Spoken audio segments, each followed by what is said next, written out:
안녕하세요, 교수님. 먼저 간략한 자기소개 부탁드리겠습니다. 네, 안녕하세요. 한국체육대학교 사회체육학과에서 스포츠 심리학 교수로 재직하고 있는 윤영길입니다. 반갑습니다. 그리고 나머지 반은 협회에서 멘탈 코치로 여러 연령별 대표팀이나 A팀, 많은 팀들의 이제 대회 멘탈 코치로 같이 다녀오고, 최근에 이제 프랑스에서 있었던 여자 축구 월드컵에 멘탈 코치로 같이 다녀왔습니다. 교수님, 축구에서 의사소통이 왜 필요하고 중요한 걸까요? 네, 축구에서 의사소통은 상당히 중요합니다. 어떤 측면에서 중요하냐? 먼저 우리가 축구 경기력에 영향을 미치는 요인을 좀 이해해야 될 것 같아요. 그 안에 여러 요소들이 있습니다.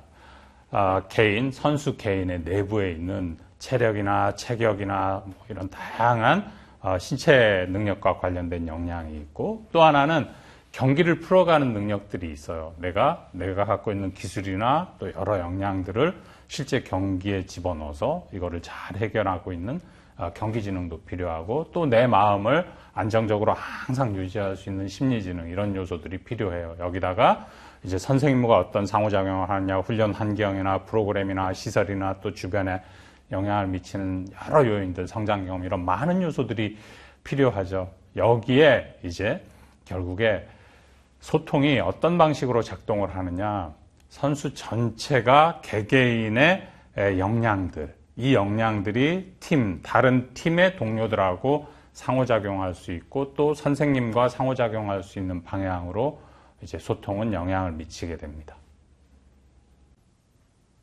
의사소통에도 여러 요소들이 있는 것 같은데요. 그러면 축구 경기력에서 소통이 얼마나 중요할까요? 네, 축구 경기력에서 소통은 상당히 이제 중요한 요소로 작동을 합니다. 우리가 크게 경기력을 보면 여러 요소들, 심리적인 요소들만 보면 크게 한 4가지 영향 요소들이 있어요.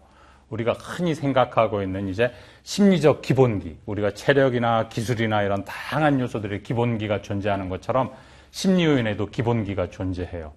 우리가 알고 있는 것처럼 자신감이라든지 집중력이라든지 힘든 상황에 잘 이겨내는 투지나 의욕, 이런 심리적 기본기가 존재하고, 또 경기지능, 정서조절, 소통 역량, 이렇게 한 4가지 카테고리가 존재하는데, 경기지능은 내가 막 생각하고 뭔가 기억하고 패스할 때를 생각하고 아니면 어디로 움직일까, 이런 뭔가 생각을 해서 경기를 잘 풀어가는 능력이 경기지능이고, 정서조절은 내가 되게 경기를 하는 상황이나 앞두고 불안하거나 부담감도 있고 막 압박감도 있고, 이런 요소들을 어떻게 조절하느냐 하는 문제가 이제 정서조절력이죠.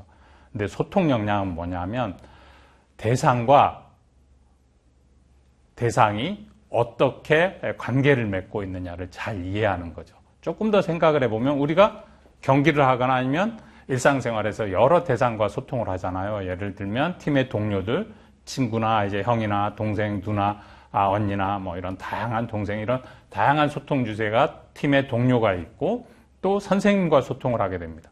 코치 선생님, 감독 선생님, 다양한 또 팀 안에 소통하는 대상이 있고, 또 하나 아주 중요한 게 나 자신과의 소통이죠. 우리는 감독 선생님하고 동료 소통만 생각을 했는데 내 자신과의 소통은 그렇게 관심이 있지는 않았던 것 같아요. 그런데 축구를 잘하기 위해서 내 자신과의 소통도 아주 중요합니다. 그리고 또 하나, 주변에 축구를 하는 여러 환경적인, 예를 들어 공이나 아니면 경기장이나 다양한 요소들이 있죠. 또 심판도 있을 거고, 이런 경기를 구성하는 아주 주요한 주요 주체들하고 어떻게 생각을 서로 나누느냐, 이게 소통의 아주 중요한 내용과 방향이 되겠습니다. 교수님, 소통에서 자신, 동료, 지도자, 환경, 4가지 대상에 대해서 말씀해 주셨는데, 이 소통 대상의 각각에 대해서 설명 가능할까요? 이 소통의 경계는 어디까지일까요? 네, 소통은 크게 4주체가 있죠. 나 자신, 그리고 동료, 지도자, 여러 축구를 둘러싼 환경과의 소통이 존재합니다. 이 소통들을 우리가 어떻게 조금 더 잘할 것이냐, 무엇이 소통의 재료가 되느냐, 이런 생각들을 좀 해볼 수 있을 것 같아요. 그러려면 이 소통이 경계가 어디까지인가를 좀 살펴봐야 될 것 같습니다. 우리가 경기장 안에서 나 자신과 그리고 동료, 지도자, 그리고 여러 환경 요소들과 소통해야 된다고 우리가 생각을 하고 있잖아요. 그런데 우리의 소통 역량, 소통의 출발점, 경계는 어디로 삼아야 될 것이냐. 대표적으로 몇 가지들을 좀 살펴보면 우리의 소통 경계가 어디까지인가 잘 보여줄 것 같아요. 몇 개의 심리학이나 아니면 생태학이나 이런 다양한 분야에서의 아주 흥미로운 연구 결과들이 있어요. 1973년 노벨 생리의학상을 받은 분들 이야기인데요. 이분들이 이제 로렌츠가 각인 이야기를 해요. 우리가 오리나 거위 이렇게 알에서 태어나는 조류들 있잖아요. 이런 조류들이 알에서 태어나서 일정 시간 지나고 나면 그 일정 시간 지나고 나서 본 대상을 계속 쫓아다녀요. 어미라고 생각하는 거죠. 그래서 잘 관찰하면서 보니까 각인 현상을 이렇게 발견해요. 그러니까 잘 관찰한 거죠. 또 봄프리시라는 분은 꿀벌의 춤을 연구를 했어요. 잘 관찰하면서 보니까 팔자춤도 있고 뭐 동그란 원을 그리는 여러 꿀벌의 춤들이 있는데 이 꿀벌의 춤 의미가 보니까 먹이가 어느 방향에 있는지 그리고 거리는 얼마나 되는지 이런 것들을 내부적으로 이야기하고 있는 거고, 또 제 인구 다른 침팬지하고 많이 이제 지내면서 침팬지의 생태를 연구했잖아요. 그러면서 이제 침팬지가 조금 더 안전하게 건강하게 살 수 있는 방법들을 찾고 연구하면서 그 다음에 요새 뿌리와 새싹 재단을 만들어서 이제 침팬지뿐만 아니라 인류, 그러니까 모든 동물들이 더 안전하게 생활할 수 있는 이제 환경 운동까지 이렇게 연결을 시킵니다. 이게 한번 잘 생각해 보면 우리가 거위나 아니면 꿀벌이나 침팬지하고 결국에 소통한 거잖아요. 침팬지의 언어를 그리고 거위의 꿀벌의 언어를 우리가 아니면 생각이나 행동들을 보면서 저걸 의미하는구나 하고 잘 이해할 수 있는 것처럼 우리 안에는 다양한 소통을 이해할 수 있는 역량들이 분명히 존재합니다. 그리고 우리 모두한테는 다 있어요. 이거를 어떻게 잘 끄집어내서 팀에서 생활하면서 나 자신이나 동료 그리고 선생님 그리고 다른 공이나 뭐 환경, 운동장, 날씨 이런 요소들하고 어떻게 소통하느냐, 이게 다양하게 이제 우리 안에 재료가 있다고 보면 될 것 같아요. 그러면 소통에 여러 가지 요소가 있는데 중요하게 영향을 미치는 요소는 어떤 게 있을까요? 예를 들면 축구 강국의 문화나 소통은 어떤 연관이 있을까요? 네, 참 흥미로운 부분이에요. 어떤 측면이 흥미롭냐면 이제 소통이 사람들이 어떤 생각으로 쭉 살아왔느냐, 그리고 이게 공간하고 시간이 쌓인 문화 측면에서도 상당히 이제 소통하고 우리가 생각하고 행동하는 데 영향을 미치는데, 실제로 우리가 이란 경우를 보잖아요. 이란 경우를 보면 제가 깜짝 놀랐던 적이 있었어요. 이란에 마슐레 마을이라는 데가 있어요. 이 마을의 특징이 뭐냐면 집이 아주 특징적이에요. 어떤 측면에서 특징적이냐, 이렇게 산 비탈의 집들이 지어져 있어요. 그런데 윗집, 아랫집, 그 아랫집이 층층이 쭉 계단처럼 이어졌는데 윗집의 마당이 아랫집의 지붕입니다. 또 아랫집의 마당이 그 아랫집의 지붕이에요. 또 어떤 길들은 각 집의 마당들, 그러니까 다른 집의 지붕들로 쭉 해서 다 연결이 돼 있어요. 이걸 어떻게 보면 우리가 우리 집이 우리 집 지붕이 다른 사람들의 마당이나 그냥 도로가 돼 있는 거죠. 이건 어떻게 보면 서로 신뢰하기 때문에 일어나고 또 약간의 우리 집의 지붕을 희생해 준 거잖아요. 이런 게 축구의 구조하고 아주 유사하죠. 어떤 측면이냐면 내가 조금 더 힘들어도 조금 더 움직여주고 동료를 위해서 내가 백업해주고 이런 과정들이 경기하면서 계속 있는 팀이나 그렇게 할 수 있는 선수가 좋은 선수로 성장하는 구조처럼 이 마슐레 마을의 지붕 구조도 상당히 이제 가옥 구조도 문화적으로 독특하죠. 다른 사람을 신뢰하고 또 다른 동료 마을 사람들을 위해서 희생하고 이런 구조가 사람들의 생활 양식에 녹아 있고 그 생활 양식이 다시 축구장 안에서 이제 구현되는 거죠.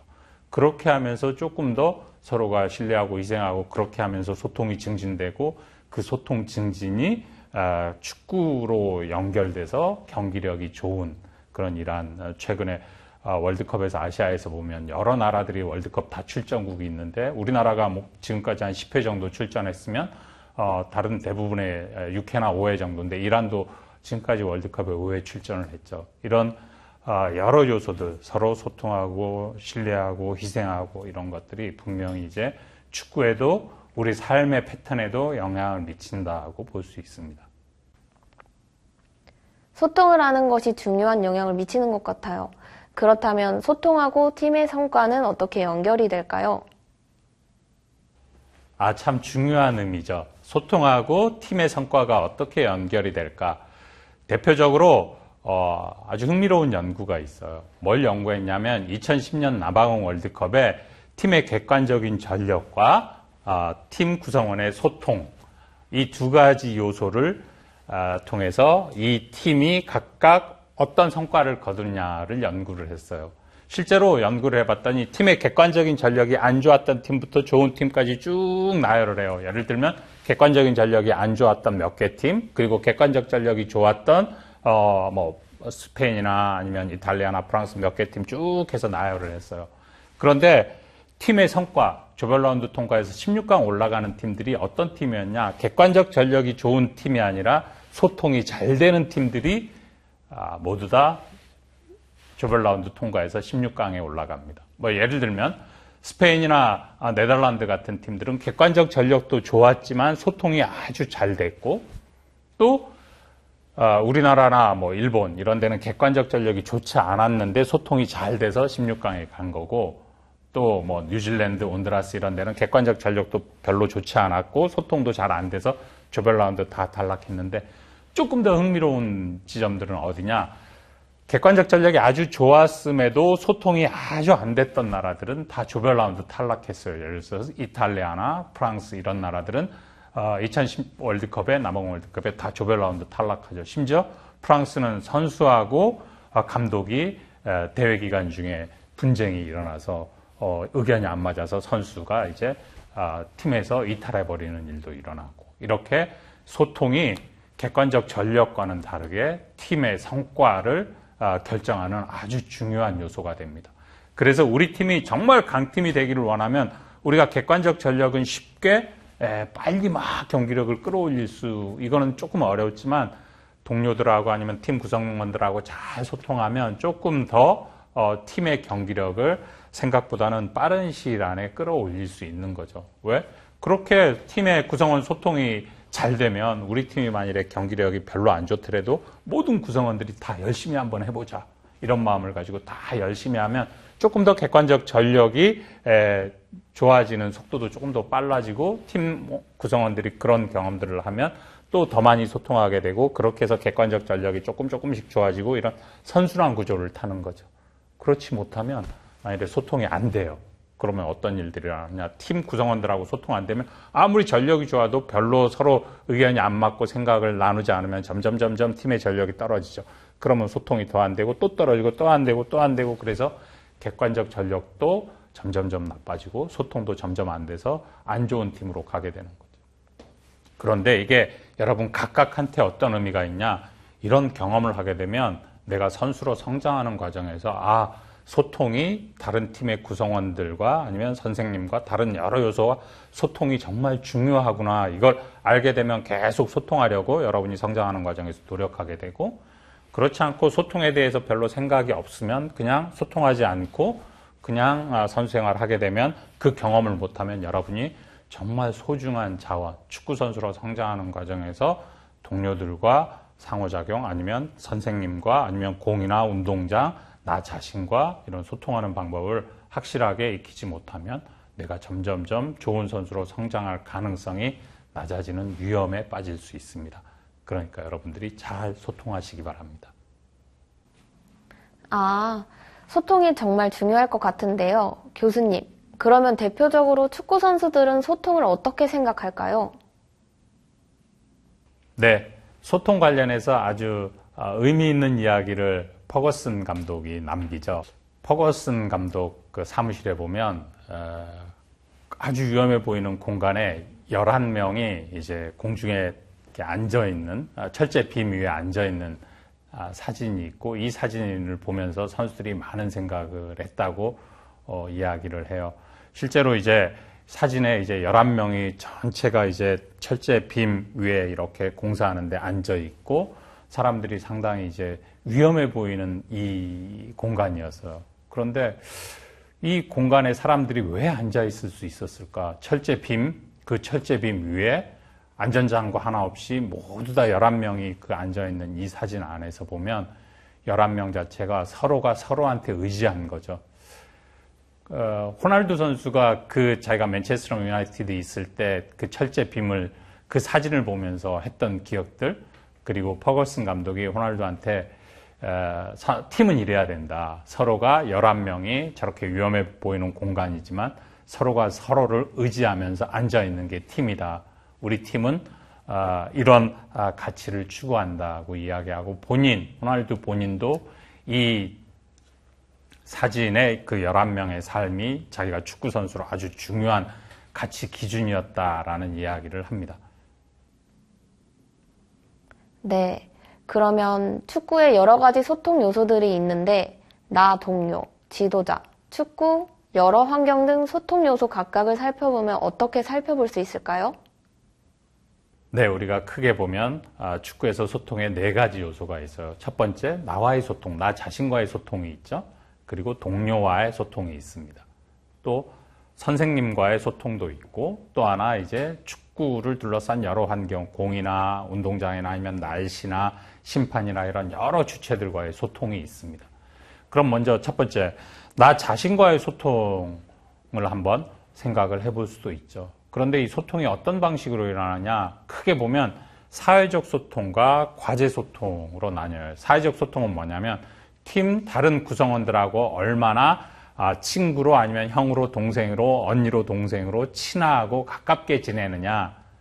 이게 사회적 소통이에요. 또 하나 과제 소통은 훈련이나 경기에서 우리 팀이 더 좋은 성과를 내고 축구를 더 잘하기 위해서 어떤 생각들의 교류가 일어나느냐. 이게 과제 소통이죠.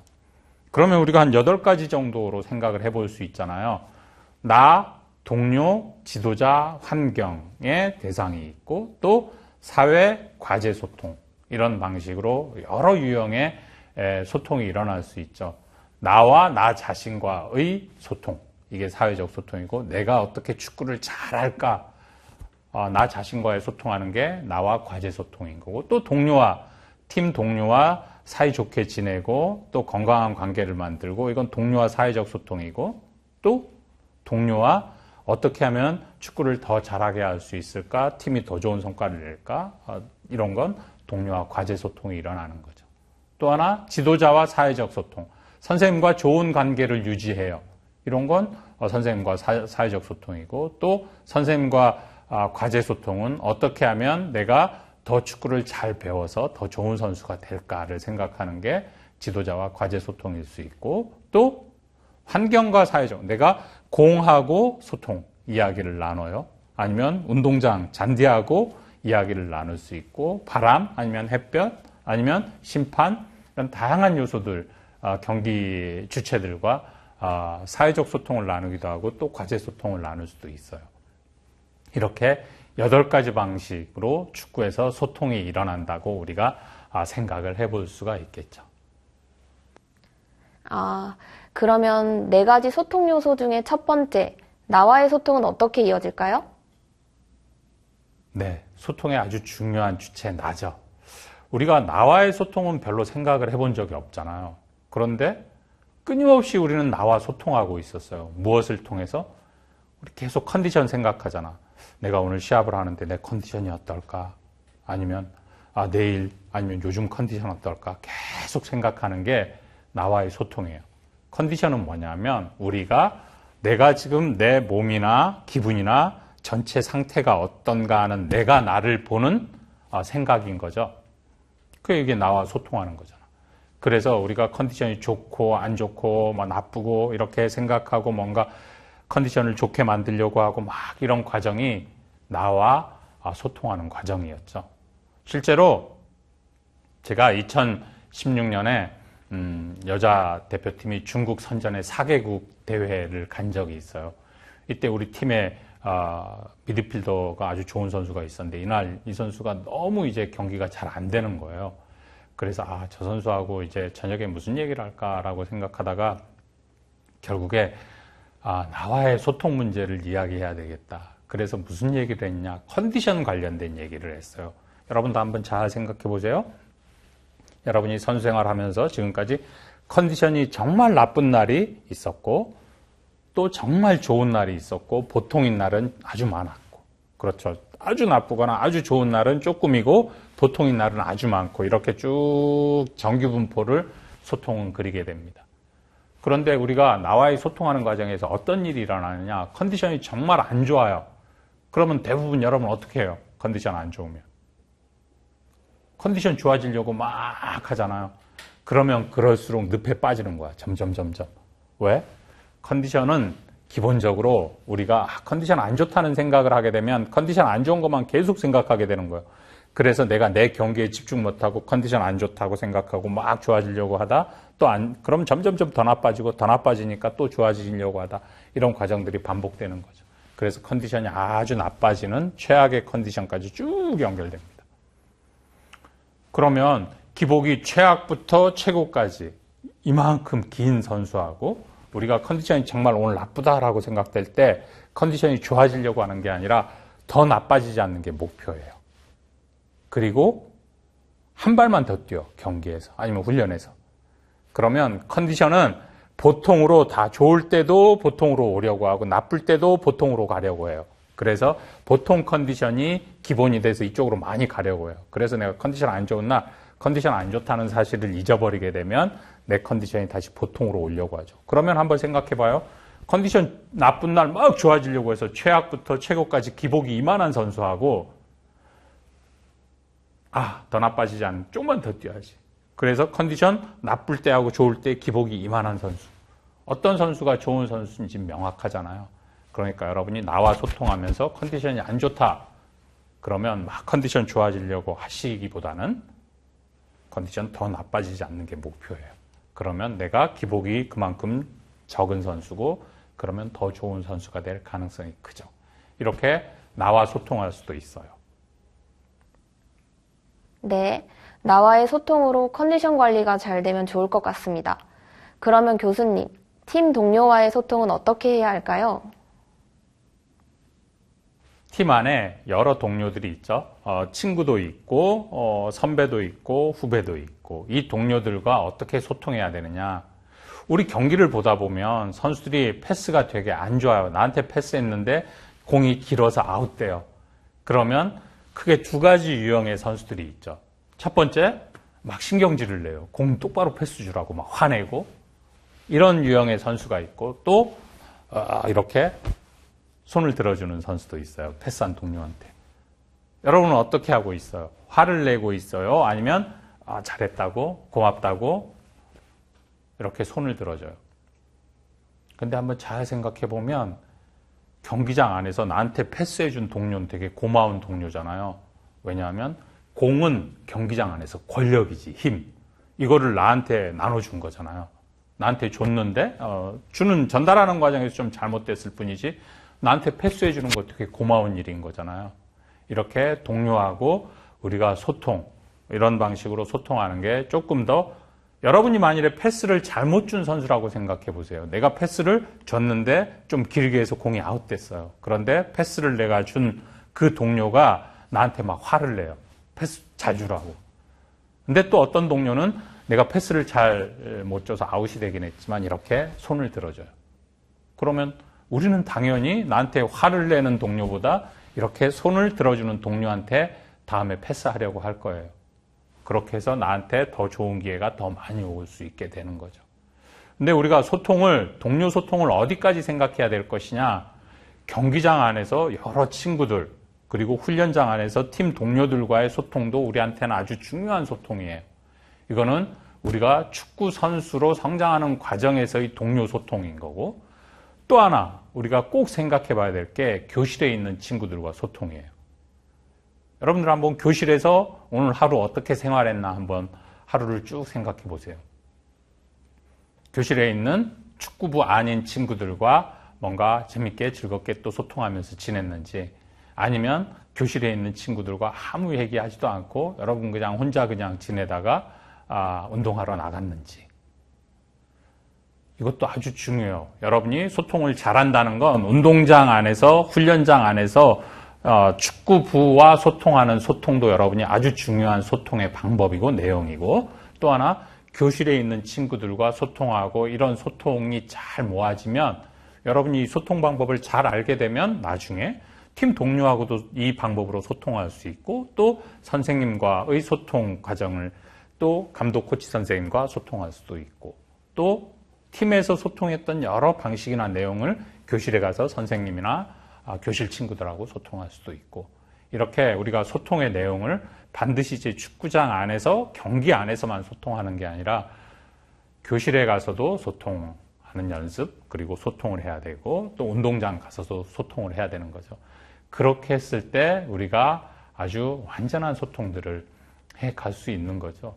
실제로 동료와의 소통이 얼마나 중요하냐면, 그 기러기들이 아주 이렇게 한 3만 킬로미터 정도 비행을 해서 이제 주거지를 이동하잖아요. 생활 경계를 이동해 가는데 한 3만 킬로미터 날아가려고 생각해 보세요. 거의 뭐 지구의 반바퀴 이상을 가는 거잖아요. 그렇게 먼 거리를 이동하는데 우리 많이 봐왔잖아요. 이렇게 V자 대형으로 하늘을 보면 요즘에도 막 날아다니잖아요. 이렇게 V자 대형을 만들어서 질서정연하게 서로 소통하면서 날아가는 게 그냥 아주 무질서하게 막 날아가는 것보다 한 11에서 14% 정도 에너지 소모를 줄인대요. 그냥 서로 소통하는 것만으로도 훨씬 적은 에너지로 원하는 3만 킬로미터를 비행해가는 거죠.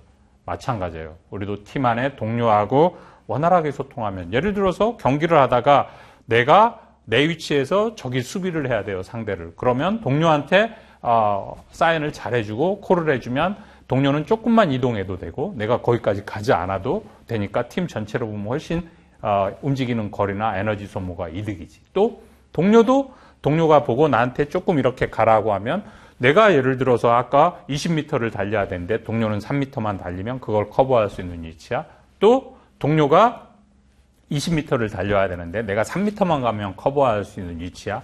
그러면 서로가 공간, 이동하는 거리에 엄청난 이득을 얻게 되잖아요. 그러면서 팀의 에너지를 더 아낄 수 있고, 이렇게 모은 에너지, 아낀 에너지 가지고 경기 전체 배분해서 계속 다음 경기까지 있으면 우리 팀이 훨씬 더 좋은 팀이 될 가능성이 높죠. 그래서 팀 동료와 반드시 우리가 친밀하게 소통을 해야 돼요. 그렇게 하면 우리가 조금 더 좋은 팀을 만들고 우리 자신이 좋은 선수로 성장할 수 있는 아주 중요한 재료가 되죠.